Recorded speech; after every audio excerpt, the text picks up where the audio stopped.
when students of mine come back, having done all these great things in the world, and they come back to speak about them. And those of you who are students of mine right now, that is a very explicit and clear directive for you to go out and do some fabulous things and come back and tell us all about them. Dr. David Sanders is a professor of virology at Purdue University and travels and studies and lectures all over the world. And he's come to talk to us today about Ebola. And yes, he is very much a student of mine still.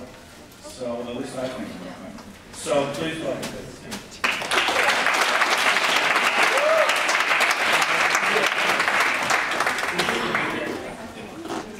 So I'm very pleased to have the opportunity to speak with you today. And since there are a lot of students in the audience, I want to give you a little tip. And that is that when you begin a talk, the most important thing to do is to establish your credibility. So I'm in science, so the way people tend to do that is that they show that they're experts on the background of the field, or they try to impress you with the quality of the data to establish their credibility. I'm going to try to do it in the following fashion. So there was a game, a playoff game between the 49ers and the Green Bay Packers, and there was a question as to whether the person receiving the punt had touched it or not. If he had touched the punt, then it would be a fumble, and if he hadn't, then it wouldn't be a fumble. So the coach of the 49ers, talking to the official, said, they say he touched it. Ask the guy, look, he says he didn't touch it. You're wasting everybody's time. Why would he lie? He's from Purdue. And so therefore, it's obvious that anybody coming from Purdue must always tell the truth. That must be our reputation. So this is how I'm going to establish my credibility on this issue. So, oh, that was good. Okay. So, on the preview screen, it showed an empty slide. So, I give a lot of talks, as Jeff mentioned, around the world, and but I think this is going to be a little different here. And I'm going to start off with the word virus. The word virus. It comes from the Latin virus. Now, when I normally say that, normally I get nothing but blank stares. But I'm here at Horace Mann, and I'd be willing to bet that one of you can tell me what virus means. Yes? Man.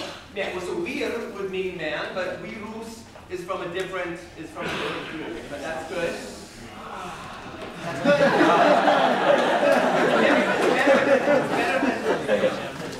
I think of another word beginning with V-I-R-U in English. Virulent. So what does that mean? What? Virulent. Correct. It actually means poisonous. So virus means poison. They obviously didn't, the ancient Romans obviously didn't know anything about viruses. But when they figured out what a virus was, initially, they called it virus, poison. But one thing I'm going to start off with here is that viruses aren't bad for you. Okay, so and why do I say something like that? Well, one of the things is that to be a scientist means you're supposed to be provocative. If you just tell people what they already know or think they know, it's not worth being a scientist. You need to be telling people that, in fact, what you already think is wrong, and it's wrong for the following reasons. And so I'm going to try to do that. So that's why the title was Ebola, the good, the bad, and the ugly.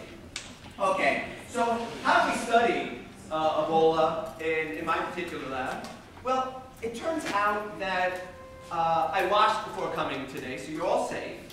But the way we actually study it is by not having the whole virus. We do not have the whole virus at Purdue. We have a part of the virus.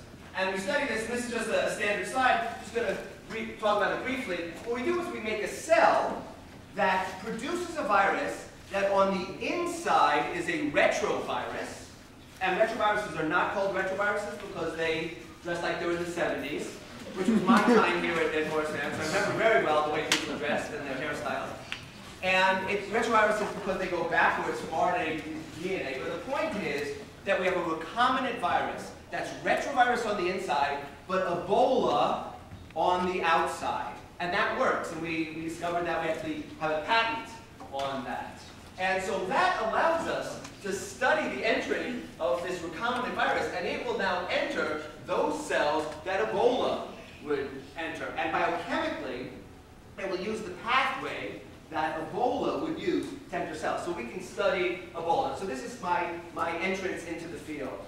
So let's talk a little bit about Ebola virus. And it is a filovirus.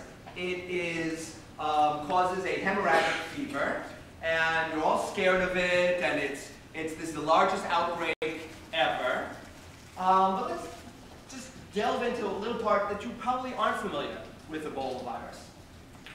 You probably understand that it causes your blood vessels to leak, and you can be exposed to bodily fluids, and that's how it's transmitted. But this is the key part. It's not, in fact, the virus that causes the pathology that leads to death. It's the immune system. It's your own immune system having an aberrant reaction that causes the disease. Now, here you think about that, and it's very important that we have the immune system, not knocking it. It's sort of, I make these comparisons with Homeland Security. And that is, there are bad people out there who are trying to get us, but all too often it gets directed against self, and there are dangers associated with that. So, in this case, it is the immune system. Now, let's think about you and your response to viruses. What are the sort of symptoms that you would typically get when you have a viral infection? There are three classic ones. So what do we have? When you get sick? Yes? Okay, that's a form of inflammation. Excellent. Yes? Fever. Fever, that's two. And the third one is?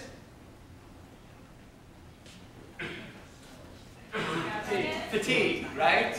So, none of those things are caused by the virus. They are all caused by your immune reaction to the virus. So it turns out when people think of the immune system, they don't only think of antibodies, a little more sophisticated, they think of T cells. In fact, that's the least important part of the immune system. The most important part is called the innate immune system.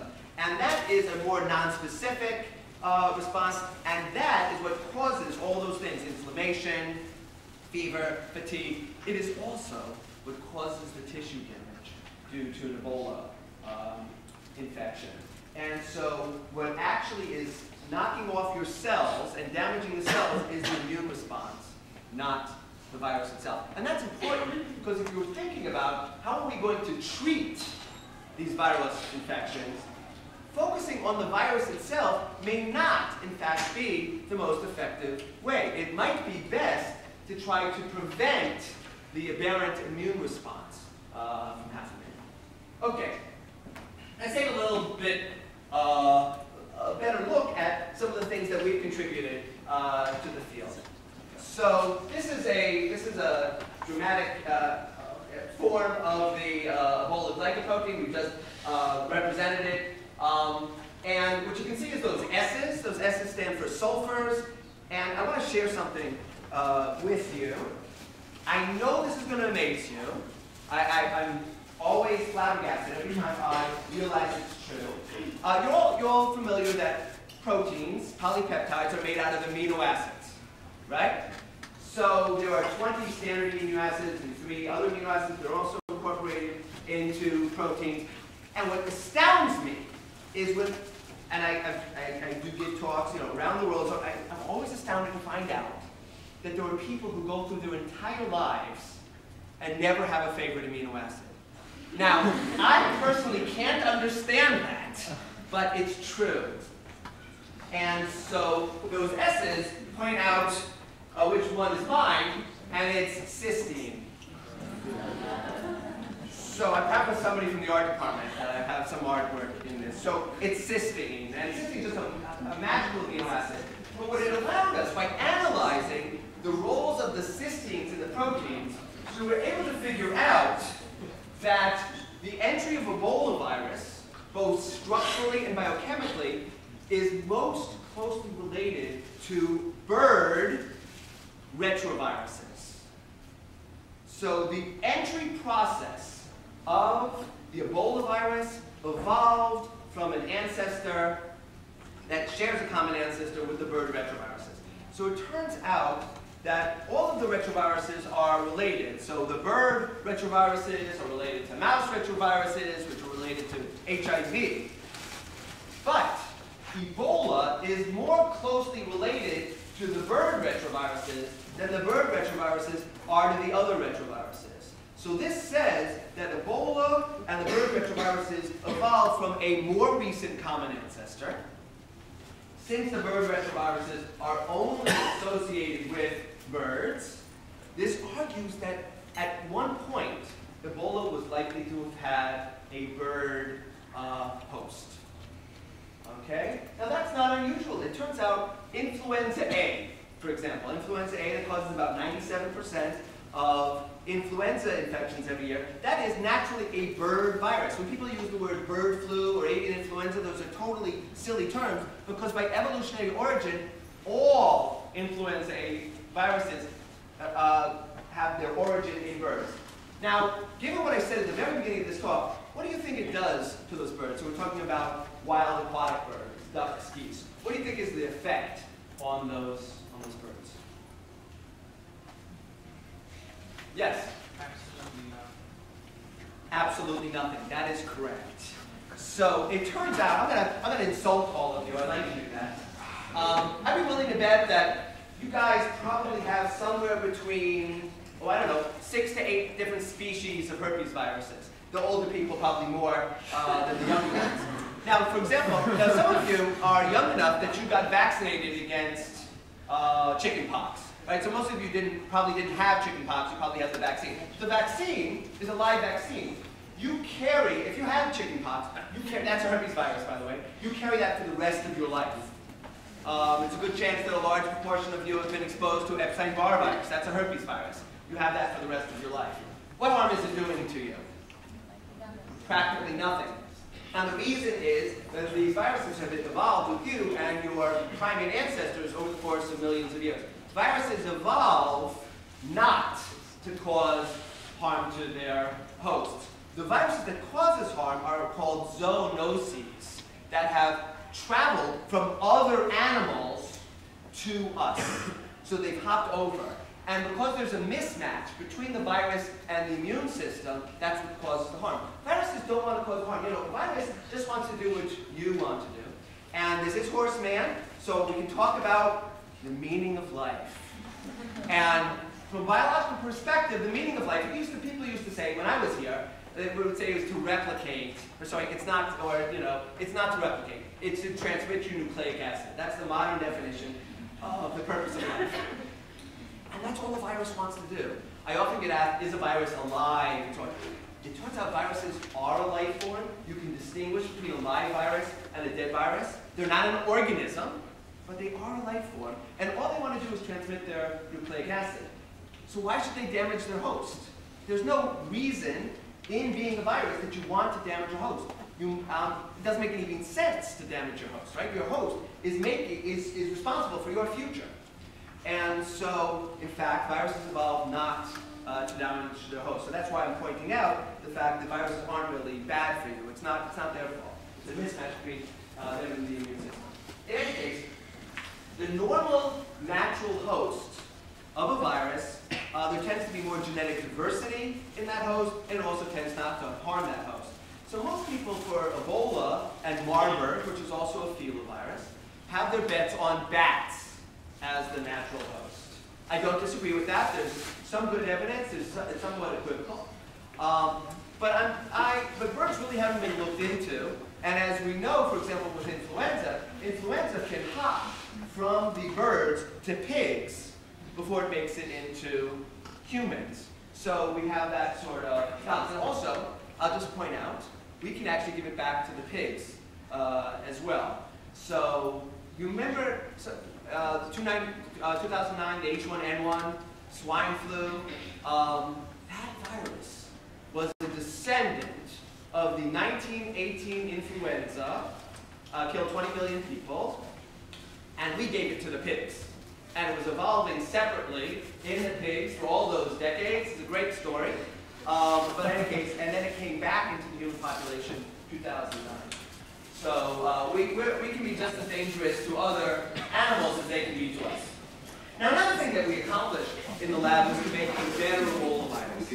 Now, when I say that we're making a better Ebola virus, I don't mean it's actually better as Ebola virus. It's better for the purposes that we wanted to use the Ebola virus, and that is that we can not only study the entry of these viruses, but we can actually use them for gene therapy and transduction by the viruses. So we can use these viruses to deliver genes to cells to correct genetic defects of a variety of forms. So how did we make a better Ebola virus?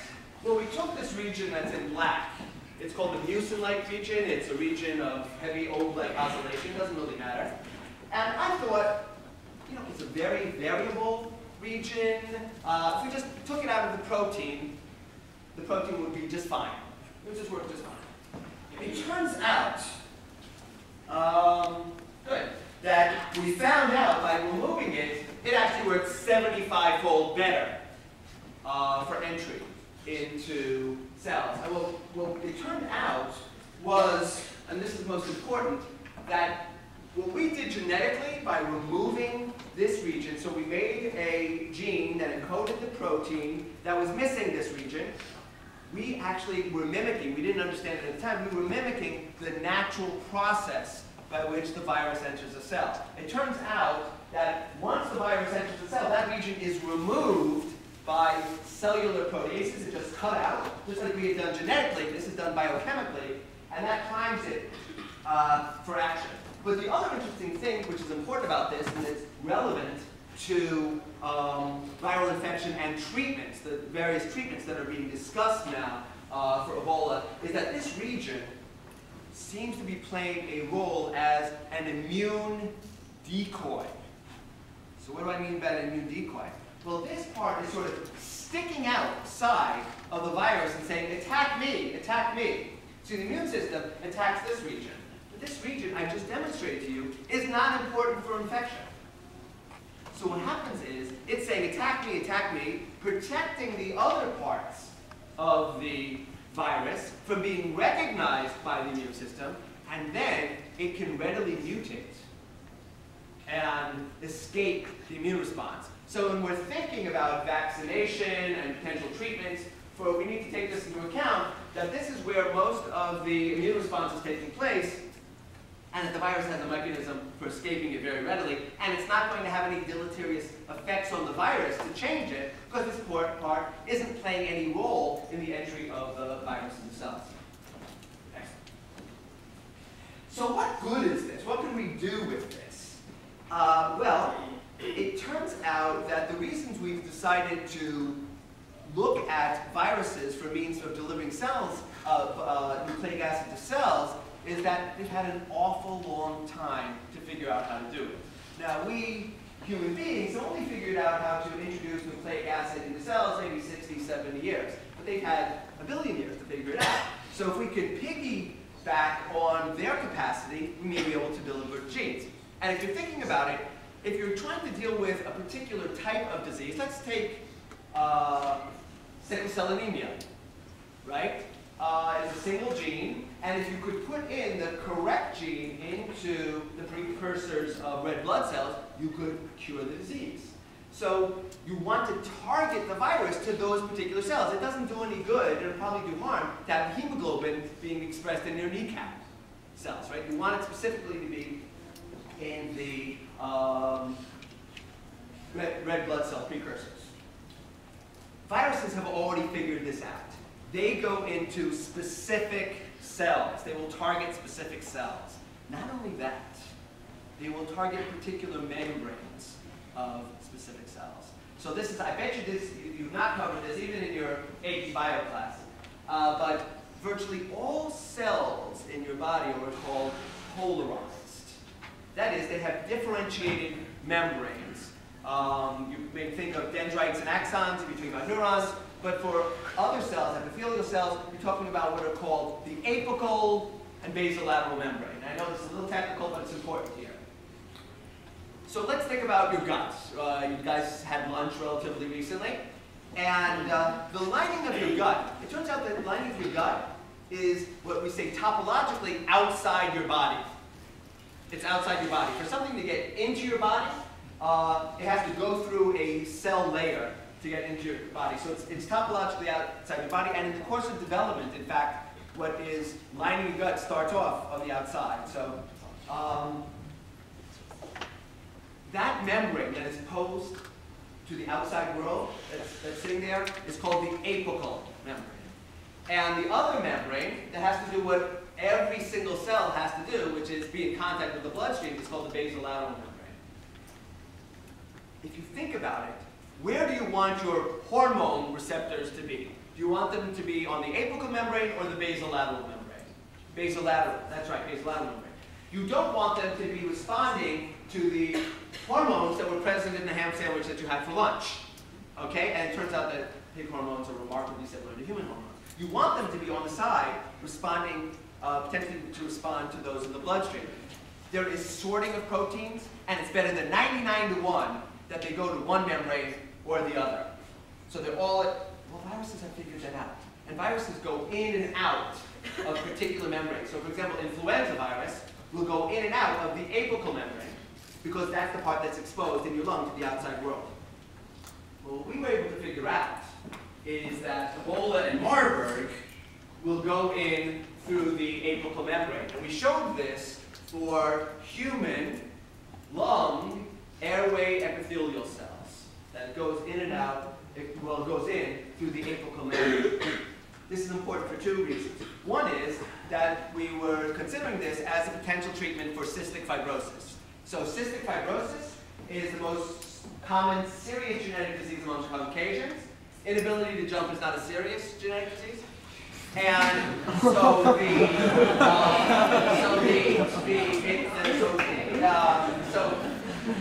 Ebola and Marburg are potential treatment because they can go in through the airway side, and that's why, and that's the sort of virus that you want to use. But the second point is, and this is, I have an interview on TV soon after this, because there's been a discussion, you may have seen it in the New York Times, about whether Ebola can evolve to be a respiratory virus. And there was one person who said yes, most people opposed it. The answer is that we know that Ebola can go into the cells from the apical side. And there are other criteria that are necessary for making it a respiratory virus, but from the cell biology perspective, it can. And this is something that needs to be taken into account. I'm going to finish up here, despite the fact that I've been telling you about biochemistry and structural biology and so on and so forth. The Ebola outbreak is really a social problem rather than a medical problem. So despite all I'm telling you, all this wonderful thing that my students and my postdocs and all the other researchers are doing, it's largely a social problem with four aspects. Number one, we have social customs, burial customs that interfere with prevention of the spread. We have a lack of trust of the local people, of government authorities and so on, and that's a well-earned lack of respect because the government authorities in the past haven't treated them well. We have a lack of infrastructure in West Africa. And finally, we have just the issue of there aren't really any treatments for Ebola. If you can maintain people's blood pressure and try to keep people with fluids, you can improve the outcomes, but we don't really have a treatment. And all these things together, combined with the fact that this is an unprecedented multifocal infection. So we don't just have infection in one place where you can quarantine. It's in multiple sites, and some of those are urban sites, and it's much more difficult to control. So I really think we need to think about this at multiple levels, and we shouldn't lose this opportunity to be thinking about the future. We need to focus on this particular outbreak, but we need to understand how to position ourselves for future outbreaks as well. Final point is, here in the United States, don't worry about it. The panic, just like it's the immune system that causes the disease, right? The panic that would ensue if there were an Ebola infection would be far worse than the actual disease itself. We have the containment facilities. It would not be a huge outbreak here. It's not something to get worried about. We need to focus on the real problems and not the imaginary problems. I want to thank you for your time. I think we have time for questions after, so I'm glad to have the opportunity to be here today. Thanks all.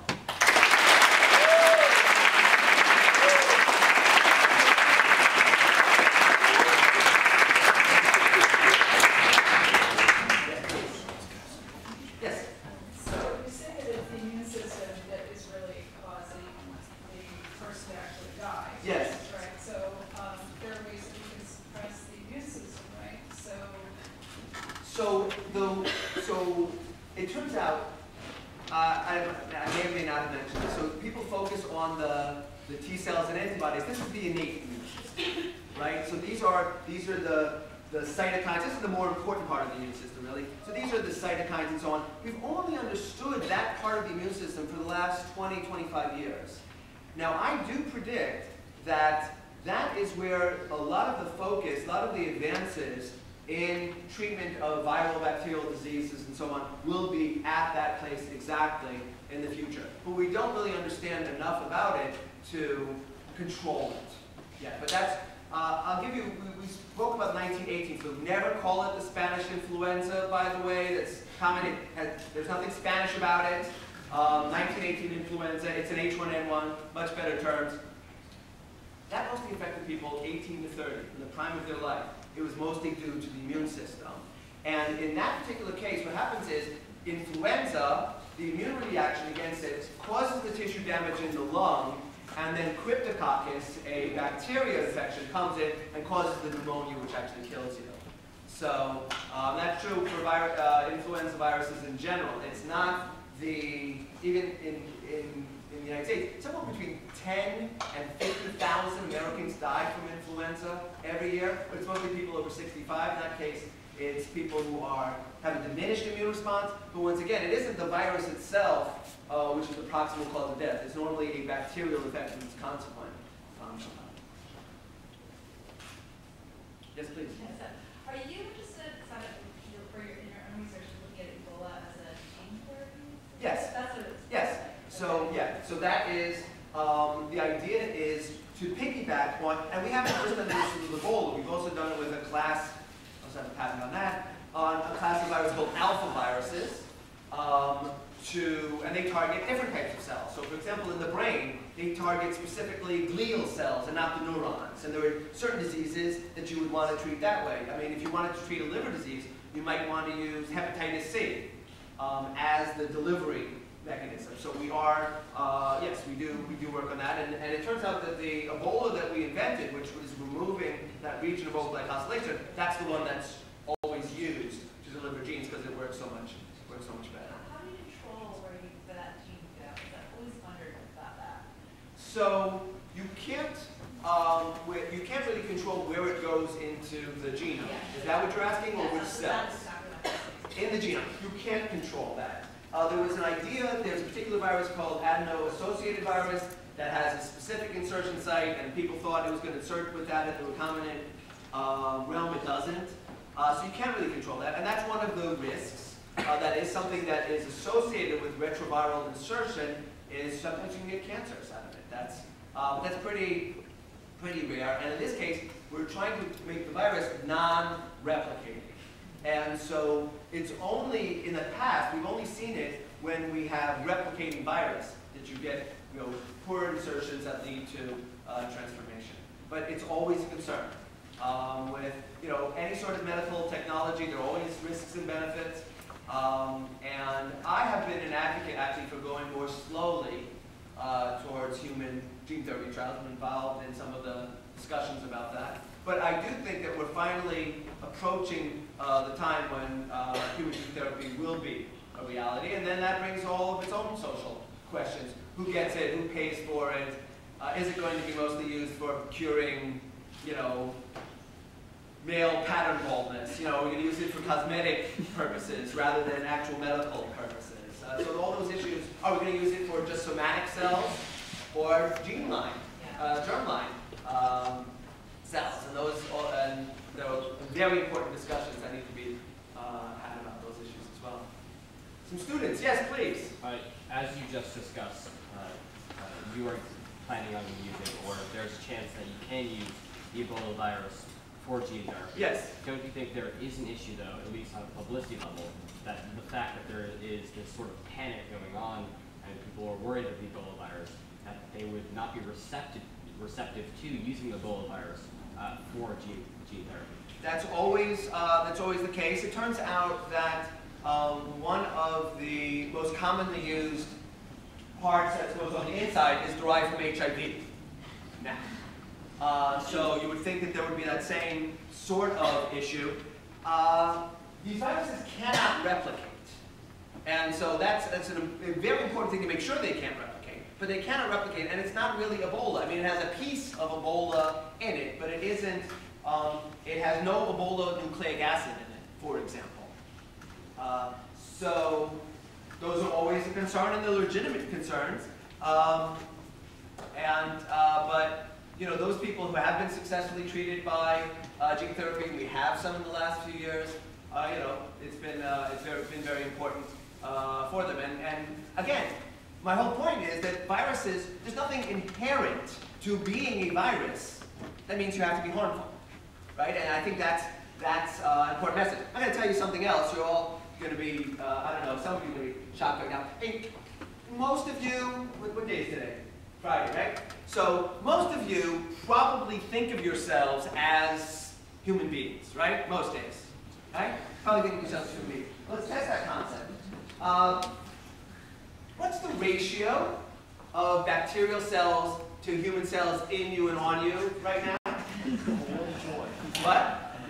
1,000,000 to 1. That wouldn't work. I'll tell you why in a second. It's below that. What's the ratio of bacterial cells in you and on you to human cells right now? 10 to 1. 10 to 1. That's right. 10 to 1.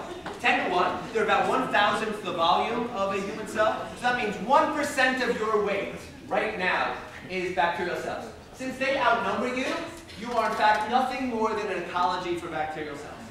I know that's humbling, but it's true. Virtually all those bacterial cells are good for you. They're helping you digest your food, they're maintaining your acid balance, they are protecting you against the bad ones. There are some bad ones out there, but they don't tend to want to be anywhere near you.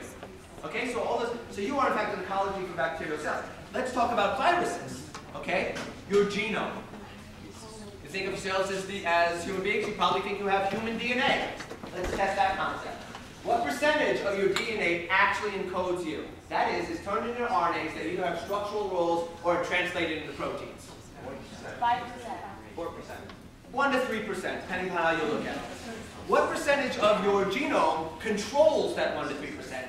Promoters, introns, terminators, chromatin, organizing centers, stuff like that. So what percentage of it is necessary to turn that stuff on and off? 20. Normal estimate is 12 to 15. It's probably, some people think it's higher. It's higher. There's a recent set of high-profile papers that suggest it's higher. I'm not going to argue with it, but it's not even the majority. What is the majority of your DNA? Retroviruses. Somebody said that? That is right. So the rest of your DNA is either retroviruses or retroposons or retrotransposons or things transmitted by reverse transcription, lines, signs, so on and so forth. Since your purpose in life, which most of you are going to accomplish very poorly as being a human being, is to transmit your nucleic acid, and most of your nucleic acid is related to retroviruses or transmitted by retroviruses, your purpose in life is to transmit retroviruses. Just so you know. So that's humbling as well. Now, if I had another hour, I could convince you of the fact that retroviruses are in fact not bad for you. They're not really viruses. They are in fact organelles that are involved in gene gene transduction. But in any case, the point is, your evolution, you have co-evolved with retroviruses, and they are an important part of generating the diversity that's necessary for evolution to operate. So viruses aren't bad for you. You are an overgrown virus in some sense. So, okay.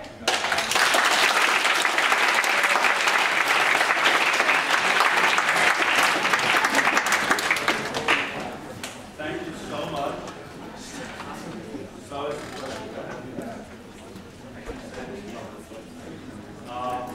And now it's time for those of you who stay here for the pep rally to stay here. And the rest of you